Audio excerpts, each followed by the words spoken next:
Villanova and Oklahoma will battle on Saturday night. The winner will go to the national championship game on Monday and play either UNC or Syracuse at NRG Stadium in Houston, Texas. And now joining us on the hotline is a member of the 1985 championship team for Villanova and a Long Island guy just like myself, and that is Chuck Everson. Chuck, it's Zach and Mike here on WHIP back in Philly. Thanks for a few minutes, and how are you? I'm doing good, guys. How are you? Thanks for having me on. Well, we're doing great, and we appreciate you giving us a few minutes today. And my dad actually produced Rolly Massimino's radio show back on WCAU back in the day, and he would always tell me that Coach would gather you guys together on a Sunday night and have pasta night. So will a few of you guys from the team be gathering together this weekend in Houston and enjoying some pasta? Yeah, I think we have about half of that 85 team is going to be down there, so that'll be fun. It'll make for a special time for all of us, you know? No doubt about that as you guys get ready to see Villanova play in the Final Four and try to cut down those nets in the championship game, just like you guys did in '85. But talking about pasta, I was watching a video today, and this is the great part about YouTube is you go back and watch everything from that '85 season, and it was talking about that Elite Eight game when you went up against UNC, and Coach came to you guys and had a speech, a famous speech, and said, "I just want a nice big bowl of pasta with white clam sauce." Why did Coach say that to you guys? Because you don't think a coach in that spot would talk about something like that. Yeah, we were playing really badly. We had a real poor first half, and we were very, very tight. And it was very obvious to anybody that watched the game, especially Coach, that we were very tight and not doing what we were supposed to be doing. A lot of missed shots, a lot of easy ones, that kind of thing. Normally he gathers with his coaching staff before he goes in the locker room. And this particular time, he didn't do that. He went right in. And our guys were getting drinks and getting themselves together, and he told everybody to sit down, and he said, "Hey, look, if I knew we were going to play like this, if it was going to come down to this, I'd rather have stayed home and had a big dish of linguine and clam sauce with a lot of cheese on it." And everybody looked at each other and was like, "What the heck is he talking? What does pasta have to do with playing his game? What is he talking about?" And I think really what happened with that was it was kind of like just relax and go play the game. It's supposed to be a game. It's supposed to be fun. And if I knew you guys were going to be this uptight, it wasn't worth coming out here to me. Just go have fun. And when he said that, you can see the air being let out of everybody's balloon and like, oh, it's okay. We can go. Because everybody was under, we hadn't beat North Carolina. There was a couple of times in the school's history where this was where we got to, and that was it. And it was always North Carolina. So that was in everybody's head. And by him kind of giving his blessing to just go out and have a good time and don't worry about the end until it's over. Just go have fun and to play Villanova basketball, and we'll be fine. That's kind of what he was saying when he said that. And obviously it worked because we came out and played a great second half, and Harold Jensen became Harold Jensen at that time, and we went on a nice run from there. That's interesting. So you guys beat UNC, you go to the Final Four, you take down Memphis, and then you're in the national championship game where you're an enormous underdog to Georgetown. And at the end of that game, Dwayne McClain fell on the basketball, and then it was a big celebration for you guys. Seeing Bridges fall on that basketball against Kansas, did that bring any memories back to mind from your '85 run? Everybody's asked that question recently. It was a little bit different because he fell on the ball. It was still time left on the clock. It wasn't to end the game. I guess when you look at the pictures side by side, it's kind of cool. But at that point, I was just glad that Arch got his hands on that ball and knocked it loose, and that somebody in a blue shirt picked it up. That's all I was worried about at that point. I wasn't looking at is as a reminder of Dwayne or our game. But afterwards, when you look at the two pitches, it's kind of eerie how they both are in the exact same position on the floor with the ball. But hopefully that's a sign of things to come. That can only mean good things for us, I think. And we're talking to former Villanova big man in Chuck Everson. And Chuck, it's one thing to grow up and want to play for a certain university as you look at some of these prestigious schools that are in the Final Four right now. Obviously, you played at Villanova and, you were able to win a national championship there. Now, fast forward 30 years, which can't believe it's been 30 years, but fast forward those 30 years, you're looking back at this program. They're in the Final Four. Does it bring back any memories now that you see these guys in the Final Four? Yeah, it does. I mean, you relive all that stuff as they go through each round. You're kind of thinking about where were we at this time, and what who did we play in the second round, in the Sweet 16, and the Elite Eight, that kind of stuff. And what I like really is the fact that Jay Wright has done such an awesome job. Listen, Rolly came out with this thing, and we talked about family, and he talked the talk and he walked the walk with that. I mean, there are a lot of programs that say we're family, but are they really? Coach Mass really had that down to a science. I think Jay took that and took it to a whole nother level. So what I mean by that is everybody who has played in the program now comes back, not just because we're winning. I mean, they've all come back since Jay's been there. It's been like that. I used to sit down when Howard Porter was alive and Paul Harrison was alive. I never got to meet those guys. But I'm talking with Paul Harrison about the night that Will Chamberlain scored 100 points because he played in the game. He had 16. He was the second high scorer in that game. So it was kind of cool that we got to meet all those guys. And to take it a step further, the current kids on the team are such great kids and such great ambassadors and representatives of the university and what it means to be a Villanovan. It's tremendous. I mean, we go back to a game. Daniel Ochefo was coming off the court after the St. John's game, and he had a terrific game that night at the Wachovia Center, or the Wells Fargo, whatever it's called these days over there. Changes every day. It's okay.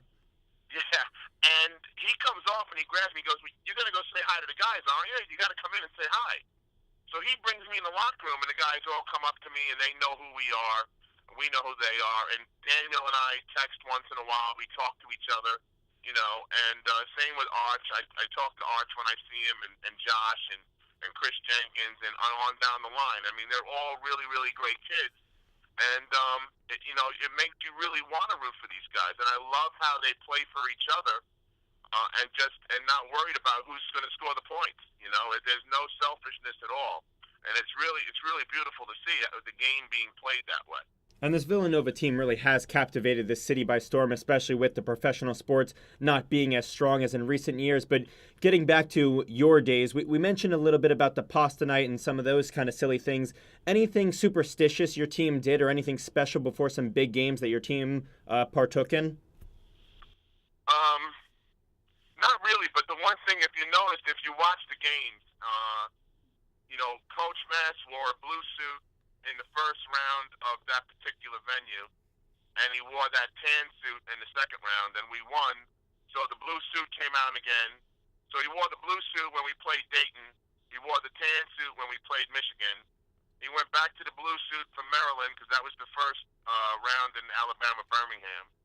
And then he went back to the tan suit for North Carolina, and then the blue suit for Memphis, and then the tan suit for Georgetown. So, if anybody was superstitious, it was probably Coach. It's funny how you mentioned the suits because no one's better dressed than Jay Wright right now as we're talking to Chuck Everson, who joins us from that 1985 Villanova championship team. And just going to that championship game up against Georgetown, a big turning point in that game, and it's a play that made you very famous. Even to this day, a lot of people call you because of this, including us, as when Reggie Williams slapped you, a light slap across the face right as that half ended. Just take me through what you remember about that incident. I tipped the ball up. Prez picked it up and put it in and gave us a 1-point lead at that point, and we're running back on defense. And Dave Wingate is coming. He's flying down the court, and all I could see is Reggie Williams coming. I'm envisioning Reggie tipping the ball in at the buzzer and having us go down by one, and then I have to incur the wrath of Coach Massimino. So I put a hard, clean box out on Reggie. He didn't like it, turned me around and kind of hit me and kept running. At that point, I didn't realize that it was any kind of special thing. I was just mad because I wanted to shoot the 1-1 and get a chance to score in a championship game. Because I knew in the second half I wasn't getting back in unless Eddie got hurt or fouled out or was in deep foul trouble or whatever. So I knew, my chance of getting back in the game was going to be limited. So I was annoyed that I didn't get a chance to shoot the foul shots. And then we go in the locker room. Coach is revved up, takes his tie off, and starts, they're not going to disrespect us, they're not going to disrespect Chuck, and they used that as a rallying cry, and then we came out and shoot 9 for 10 in the second half, So And it's funny because I tell people all the time, I have fun with it because it's been a long, like you say, it's 30 years. So I'm the only guy that I know, and that's through my Villanova marketing education, that could take 3 minutes of game time and milk it for 31 years like I have. I don't think there's anybody else that could possibly do that. So it's been a lot of fun. Well, that's a good job out of you. By the way, have you ever bumped into Reggie after all these years? Several times, actually. I know it's funny because the first time I saw him after that was 2002. The NBA All-Star game was in Philadelphia. And we had played UCLA that game that day at the Pavilion, and Brooks Sales made a big shot at the end, and we beat UCLA. So Harold Presley and I went to the retired players' hotel, and we're hanging out, and there's who's who of basketball in there, and we literally bumped into one another, and I spun his shoulder around, I put my fist up, I said, okay, I'm ready now try something. He starts laughing and gives me a big hug, and I made Prez take a photo that I have in my office. You know, it's pretty funny. So everywhere I went that weekend, Reggie was right there. He goes, I can't get rid of you. So, and I've run into him several times since then. I talk to him from time to time. I talk to guys from the Georgetown. I talk to Michael Graham quite a bit. So I talk to quite a few guys. With the advent of Facebook and social media, it makes it a lot easier to keep in touch with some of the guys you played against. And you were very familiar with that Georgetown team because they just played in the Big East, so you saw them 2 times before that championship game. How'd you guys get so much confidence going into that game, and then what was that final feeling like when the buzzer finally went off and you realized you were a national champion after being such an enormous underdog? Well, first of all, let me just give you an idea of how good Georgetown was. You had to be at your absolute best just to hope to compete with them. That's how good they were. They were really, really good. And ESPN that morning ran the game that was played at the Spectrum, and we lost, but it was a close game. I think it was a 4 or 5 point game, but we started to get the idea at that point that, okay, we were able to play with them. And every year, we beat Georgetown 1 time, but up till that point, we hadn't won. So my freshman year was the game that Eddie had 27 points, 22 boards at the Palestra. I think we were down like 5 or 6 points with 45 or 50 seconds to go, and we win the game in regulation, which was a terrific game. And then sophomore year, I think Dwight Wilbur hit a shot at the Cap Center. And then of course junior year. So we had the confidence to know we can run with them, and we weren't afraid of the Hoya paranoia thing. And everybody was talking about we had no shot, and we knew that we had a shot, and it's just a matter of how, if we get to play Villanova basketball and play hard, that we'd be okay. You know, not saying we knew we were going to win, but we knew we'd be okay. It would make it a game. It's not going to be a blowout the way everybody was calling for, you know.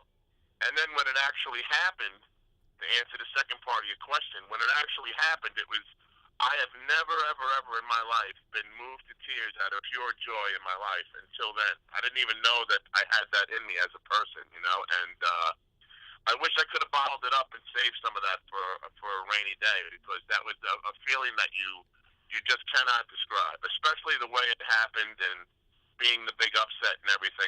It was amazing. I can't even describe. The only thing that comes close was probably the birth of my 2 kids, being there for that. That's the only thing that comes close, and I'm not even sure that matches it, to be honest with you. And if this same Villanova team, or at least this year's Villanova team, wants to go through those same emotions, they have 2 more hurdles to climb, and obviously the first one being Buddy Hield in Oklahoma. And a lot of people are looking at this Villanova team, and they say to themselves, well, how have they gotten here? And it's because of their depth and their coaching. When you look at this Villanova depth, by the time they are done at Villanova, how many of these players do you think will be able to play at that next level in the NBA?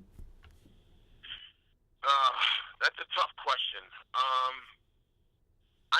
I'll be honest with you, I don't know how many guys are built to go to the next level as far as the NBA. I see a lot of guys playing professionally someplace, but you might have 2 or 3 guys that get to the league and stick, you know, like a Kyle Lowry type, those kinds of guys.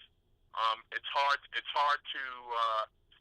to describe that, but I know the way they play and they play together. I think the turning point and the thing that they do better than they did earlier in the year, and the thing that they do better this year than last year, and why they're in the Final Four this year, is I think the defense has been outstanding. I mean, we play on-the-ball defense now. We weren't doing that last year, and now we got double teams coming, and we get turnovers, and we create offensive opportunities from our defense.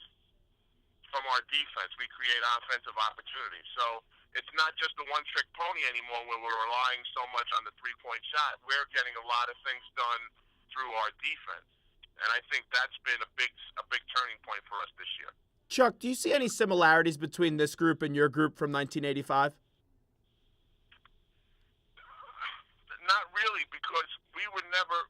These guys are the hunted. I mean, they were ranked number one in the country for 4, 5, 6 weeks, whatever it was, and and they've been in the top 4, 5, or 6 pretty much all season long. They've been in the top 10. We came out of nowhere, so it was a little different. I think there's more pressure on these guys, especially after going through several years of not getting out of the second round, and now we're here, and everybody in Philadelphia, you know how Philadelphia sports fans, God love them, they have high expectations of their teams. There's no doubt about that, and I think the expectations and the pressure on these guys is a lot more than we had. No pressure really, so I don't see the similarities so much as I see the glaring differences. Wrapping up with Chuck Everson, who joins us right now, I want to take you back to that final game of the regular season. You played Pitt, and Coach pulled the starters in that game as you guys got blown out by Pitt. You end up coming back in the Big East tournament to beat them. But when Coach pulled those starters, how much of a turning point was that for you guys to really spark this run and go on the run that you eventually did, winning the national championship? Well, it was huge because that was kind of a wake-up call, especially for Dwayne, Eddie, and Gary. At that point, we were all worried if we were going to make the tournament. Now we had to come back and beat Pittsburgh, which we did. But at that point, for these guys, they're the leaders of the team, and they felt that they were letting everybody down. And at that point, there was an attitude shift, and we went on and got a little closer. Everybody got a little tighter. We all worked together. There were guys helping each other. Practices were a little different. They were a little more intense. So, and that was all directly from that senior group. That all came from Dwayne, Gary, and Ed, and Brian Harrington. Just pushing each other a little bit more, and I think that helped us get to the next level. So that was definitely a big thing. I wouldn't have changed that part of it at all. That was actually a good thing that happened. And just before we let you run, I grew up on Long Island, and my dad, who went to Villanova, would always take me to games and watch with us on television. So they played Hofstra a bunch of times, as you know, and I would see Mike Nardi growing up. But still to this day, and I'm a Temple guy now, so I don't want to disappoint you any bit. But, you do look at a team like Villanova, and it's hard not to like them with just that team aspect that they play. But one thing my dad always told me was about that 85 championship game and just the way your team shot the basketball that night. Just taking a look back at it all these years, how did you guys shoot the ball that well up against Georgetown that evening? Listen, if I could tell you the answer to that, I'd be a Hall of Fame coach somewhere right now. I don't really know. Everything, it was like 5 guys were in the zone, so everything that went up found its way to the bottom of the net, and some of them, if you look at the game again, some of them were rival some of the best pinball machines you've ever seen, because they weren't just swishes. They were bouncing on the rim, rolling around the rim and dropping in, those kinds of bounces. So we got a lot of good bounces on that. But, this current team can shoot the ball really well, too. I mean, especially from deep, those guys have been really shooting it well, especially in the postseason. So I hope that continues the rest of the weekend. Well, Chuck, this was a whole lot of fun. Have some fun down there in Houston, and let's see you get 2 more wins. We appreciate the time. Yep, thank you for having me. I appreciate it, and go Cats.